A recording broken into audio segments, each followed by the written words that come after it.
Greetings metalheads and welcome to No Nonsense Metal Reviews. I'm George and today I'm here to review a very interesting couple of releases. In fact, something that as soon as I heard about it, months prior to its release, I was extremely excited about. Something that it's material that I have a lot of connection to. It's some material that I have been a big fan of for a long time. And I am talking about this pair of absolute wonders from Cavalera, the Cavalera brothers. We have the re-recorded versions of Morbid Visions, the debut album from the legendary Sepultura. And we've also got the Bestial Devastation EP. The first EP, or this material, sort of showed itself in as a part of a split release back in 1985, I believe. Sepultura's first release, but it wasn't actually released as a sole EP until about 1990.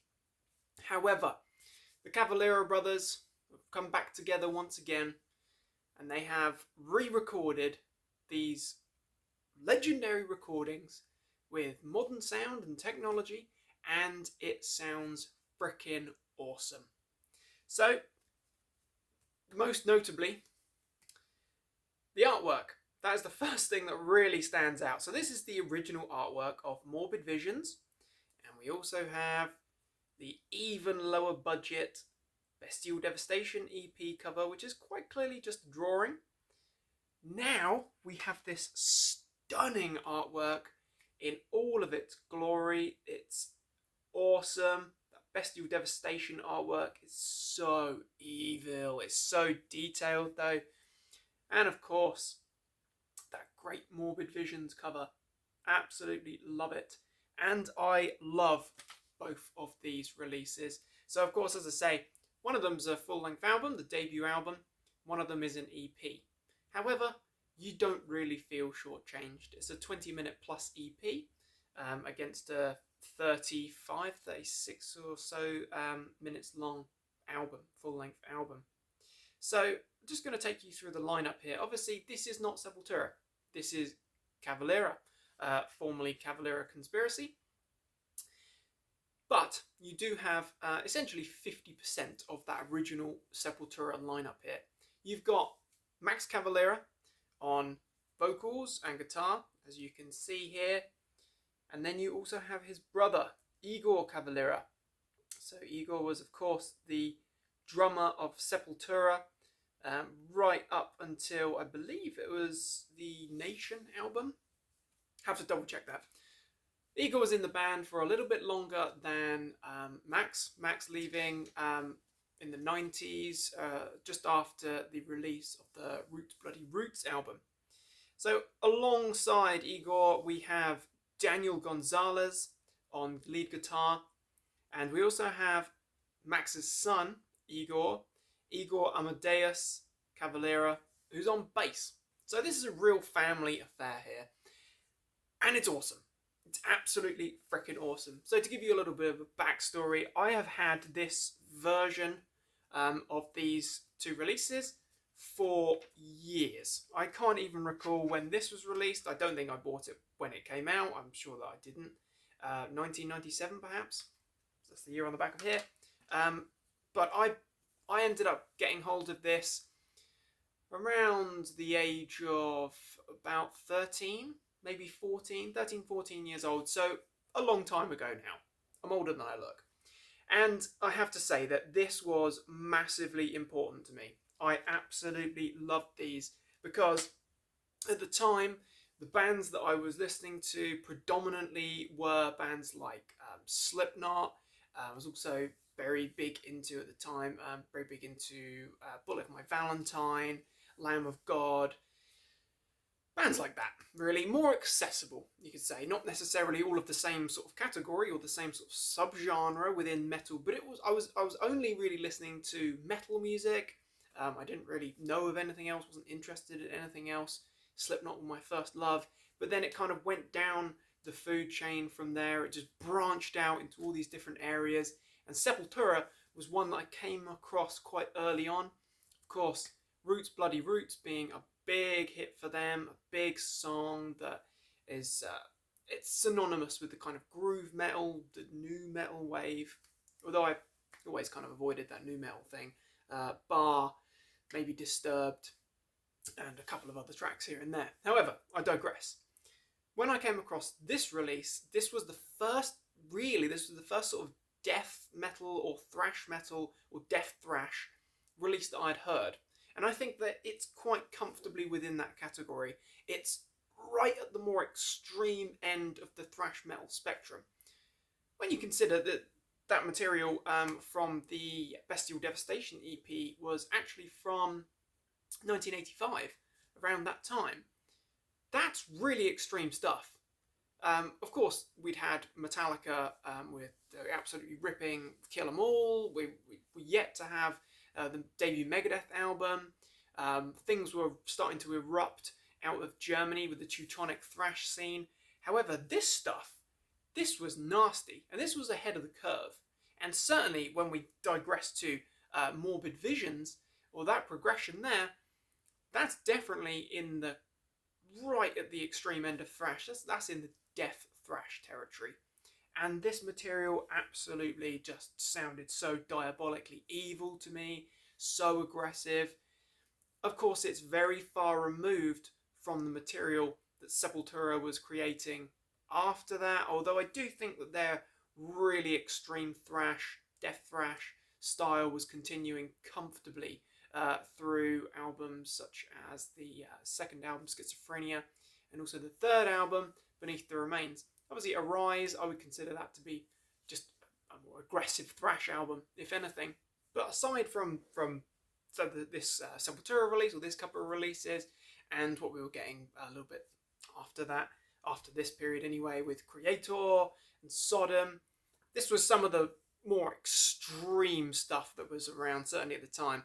And certainly at the time that I was listening to this was, in my mind, absolutely freaking awesome. This was evil. This was nasty. This was dark.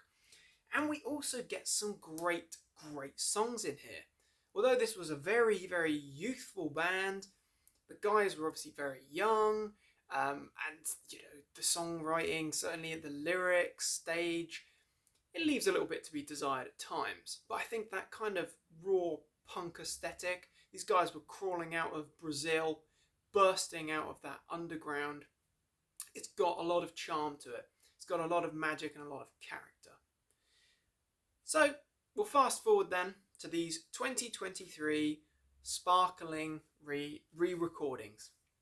Cavalera, the brothers are back. So as I say, the sound here is great. The musicianship is tight. I think the production for both of these releases it's really good production.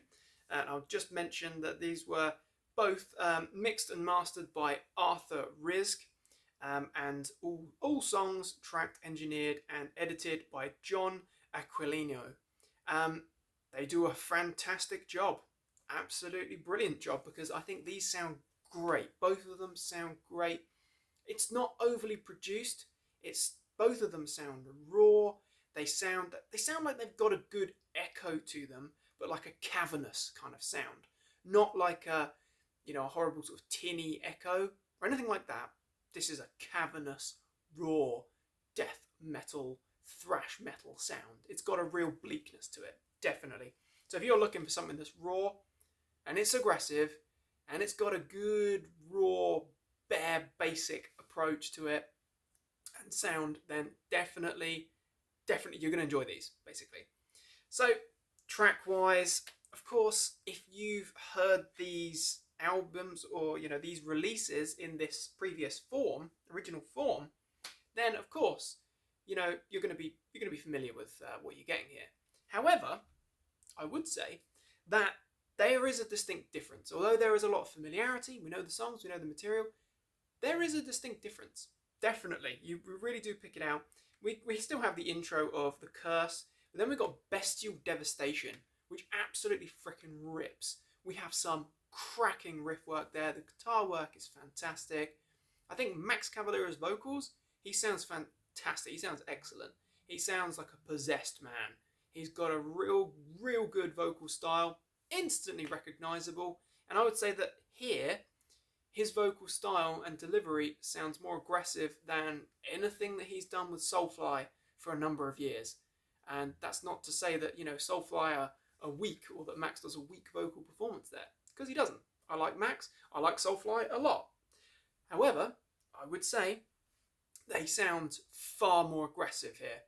Far more aggressive. It's almost like mirrors the approach that Carl Willits, the great bolt thrower and memoriam vocalist, has taken, where For the Fallen, that debut memoriam album, he sounded notably kind of less aggressive, shall we say, compared to the bolt thrower material. But now, right up to their most recent issue, with each release, he's gotten more aggressive and deeper and darker with his vocal delivery, more aggressive with each release. And that's what's happened to Max. He sounded so rough and aggressive in those early Sepultura albums, maybe softened down a little bit, but he sounds great here, just like he did back in the day. Obviously, he's older now, times change, but he still sounds freaking excellent. Bestial Devastation, what an absolute track. And then we just get 3 absolute blinders back to back. Some of the best material from Sepultura from the early years, in my opinion. We get Antichrist, which is an absolute speedy, riffing, death metal stomping awesomeness. Freaking love that track, if you couldn't tell. Great number. Then we've got Necromancer, with its very interesting kind of grooving, sinister stomp nature to it. Some good melody there. Great guitar work. And then we get Warriors of Death, which is, again, it's very much a death metal end of the thrash metal spectrum. That kind of, in the Venn diagram of death and thrash, this release, or these couple of releases, sit very comfortably within that middle section there. And we also do get an extra track on here, which we don't get on the original EP, which is Sexta Fiera 13, which is a good track. It's a sort of a punky, punky sounding thrasher of a number, but this is freaking awesome. Absolutely excellent. Does not disappoint, because I will admit that I did have apprehensions. I think that sometimes things are best left in their original form. Certainly when it's a little bit of a classic anyway. But I think that maybe it was the sound of it. Maybe they weren't happy with the recording of it. Not sure. They were obviously very young at the time when they originally recorded it. Maybe they wanted to do this material true justice. And they really have. Certainly when it comes to this absolute beauty. Morbid Visions. I will just show, we get a great shot of the band on the back there. The full lineup with 3 Cavaleras and co. Absolutely love this. Straight in there with Morbid Visions, the title track, which absolutely rips. Some killer riff work there. Absolutely love it. Then we've got the absolute oral assault, the blackened, bludgeoning attack that is Mayhem. Then we've got Troops of Doom, which is obviously a bit of a classic for Sepultura, for the Cavalera brothers.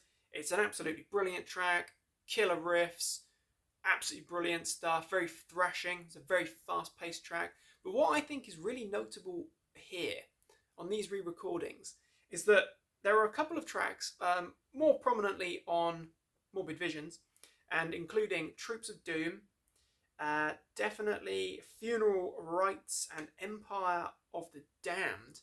They have an eerie resonance of Celtic Frost, circa to Megatherion.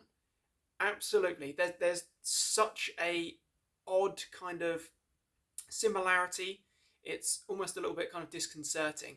There's just something about those riffs and the delivery of those riffs and those kind of open leads that it just brings Celtic Frost straight to mind. You're almost expecting him to go bursting into Jewel Throne or something.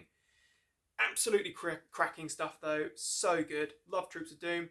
War, punk, thrash, aggression, pure attitude, just bludgeoning stuff. Personal favourites for me would include Crucifixion, which is a very dark, it's almost got like a little bit of a black metal kind of vibe to it. And I don't know if that's just me, but that's what I get.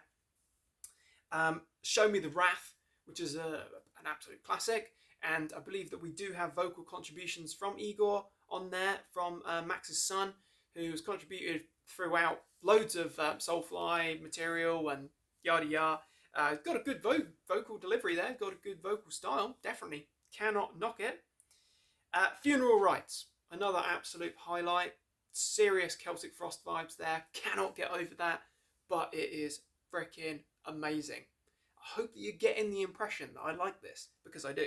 And also it sounds freaking awesome. And then we've got the wonderful Empire of the Damned, before an extra track, which is Burn the Dead, which is a very, very fast, thrashing, sort of Slayer-esque, Creator-esque track. It's just brilliant. Absolutely brilliant stuff. Start to finish, enjoyable. As I say, it's got that familiarity, it's got that resonance, because, you know, we've heard this material before. This is not new material, except for the inclusions at the end of each release. However, it sounds brilliant. Although it's familiar, it sounds very fresh, but it's not, as I say, it's not overproduced. It doesn't lose any of the magic or the charm of these releases. Not at all, not for a second. We get all that material done the justice it deserves, brilliantly delivered, perfectly produced, because as I say, it's got that kind of cavernous, open sound, but it's dark. It's got a real darkness to it. In fact, just talking about it and looking at these, I think I'm probably going to have to go and listen to them again for probably the 15th or 16th time now, because it's so awesome. And what I really do like, because I do like that old Sepultura logo. I think that's a great logo. I really like the effort and the attention that has gone into that artwork overall, but also that logo to give Cavalera that Sepultura mimicked logo. Absolutely awesome. Just love it. So if you like that original material, if you like Morbid Visions and Bestial Devastation, you're gonna like this. And as I say, I was apprehensive. I did have a little bit of apprehension, although I was very excited about it. I did have apprehension because there have been numerous cases in the past where bands have re-recorded, touched up their early material, and actually it's lost the charm, it's lost the character, it's lost the relevance, and it's lost the kind of, I don't know, it's lost the importance and the symbolism of that music. That is not the case here. As someone that has loved both of these releases and this material for a long time, if you saw the mini-series that I did about my favourite EPs, Bestial Devastation in this very raw and primitive form was in there. One of my favourite EPs, hands down. As someone that's loved this material, I can verify, I can assure you that this does not lose the charm or the magic.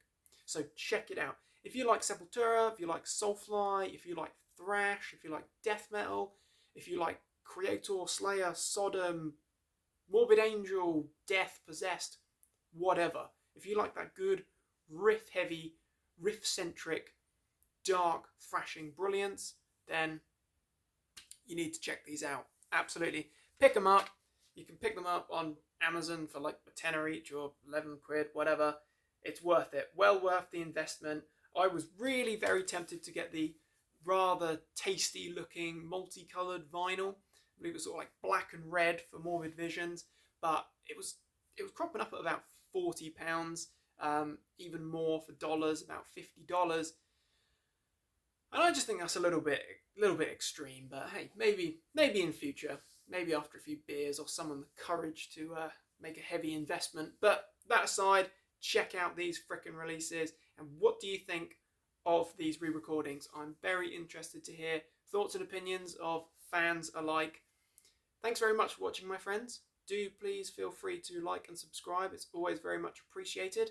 We're nearly at 400, so this is a really cool point to be at. Thanks again, my friends. Do check back soon for more reviews and recommendations. But above all, take care and stay heavy.